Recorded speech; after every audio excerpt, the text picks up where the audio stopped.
Andito tayo ulit sa Cubao for pick up ng mga items na dumating para sa atin. Boss!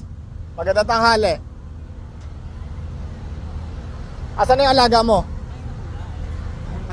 Ito yung may-ari ng K9 dito ng ano. Ayan, kaway ka sa TikTok. Ayan, no? Asan yung alaga mo? Nandun. Ayan, at least presko, no? Pick upin ko lang, pre. Okay. Kaya kontakin natin. Yun yung mga ano dito. Mga may K9. For security purposes. Check natin yung stocks natin, no? Nakaparada ba doon? Ha? Ito yung porter natin. Ito yung tumutulong sa atin. Ayan, si Kuya. Kamay ka sa camera. Yan, no? Ayan si Kuya, yung aso niya.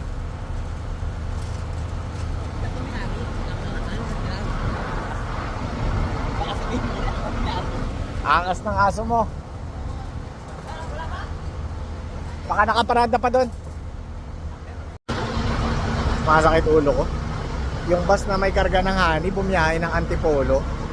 Hindi diniskarga dito sa terminal. Sira ang araw. Yung delivery natin sa kumpanya ngayong araw na to, mauudlot. Bukas na ang delivery. Babalik ako dito mamaya sa Cubao ng mga alas 10 ng gabi. No? Kasi baka bumalik daw dito yung papakarga nila sa ibang bus na galing Antipolo doon sa isang terminal nila.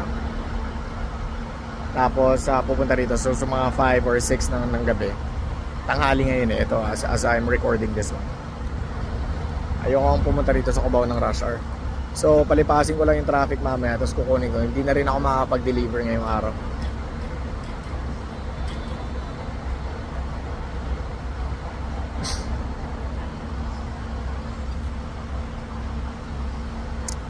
Well, kung ganun talaga.